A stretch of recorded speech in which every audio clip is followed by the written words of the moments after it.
Hi, my name is Randy Rolfe, and I'm president of the Institute for Creative Solutions, and I'm sharing foundational concepts for vibrant health through natural living. And today I want to talk a little bit more about protein. We all know we need protein to build muscles and nerves and cell walls and all important structural areas of our bodies, and also many of the moving parts, the hormones, the enzymes, and so on. And many people need to be reminded where the proteins are. They're basically in the cell walls of everything we eat, the vegetables and the fruits and the meats and the eggs and the milk. And particularly eggs and milk and meat, because they come from animals, have a more balanced spread of the amino acids that make up proteins. But what I want to talk about today is that it's really important how the proteins are absorbed into our bodies. Because if we get foreign proteins that go into our system without being broken down into their different parts, into the amino acids, then the immune system recognizes them as foreign material, an alien protein, and then the immune system wakes up, sends mucus, sends white blood cells, and leukocytes that try to break down the protein before it does any damage. So we can get allergies very quickly if undigested proteins are getting into the system through our digestive system into the bloodstream and stimulating the immune system. So that's why we get allergic to a lot of proteins if our digestion is not strong enough to break down the protein. And we need good stomach acid to do that. So that means our body needs to be in a good pH balance. The tissues need to be on the alkaline side in order for the stomach and the digestive system to produce enough acid to digest proteins properly. So even if you happen to be allergic to a particular source of protein, that can change if you rebuild your digestive system.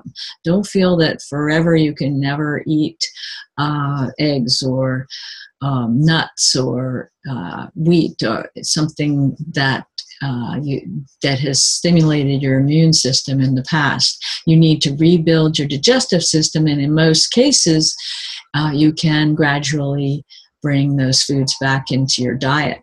So it's really important to respect protein and also not eat a whole lot of sugar and carbohydrates at the same time, because your body gets all mixed up as to what juices you need. And if you're neutralizing your acids with sodas or sugars or other things that interfere with the response of the acids to the protein, then your protein is not going to get well digested. And it may even cause problems down in the lower gut or even cause allergic reaction. So get the protein you need, but be careful, chew it really well if it's a chewy kind of source, and don't mix a whole lot of different kinds of proteins at the same time, because meat digests a whole lot differently from, say, nuts or beans.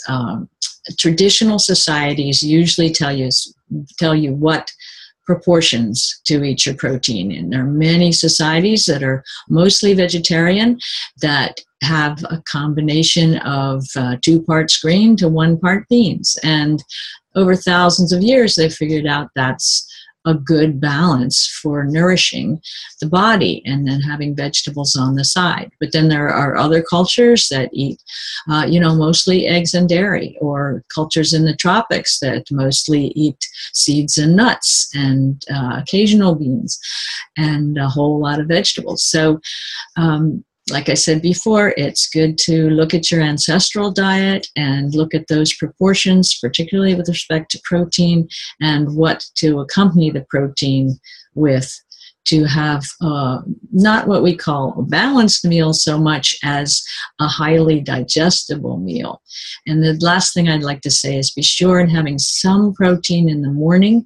That's really important for setting all your settings for the day by nourishing your brain and not getting overstimulated with sugar right in the morning. So don't just have a bagel and thinking you're going to be saving on calories.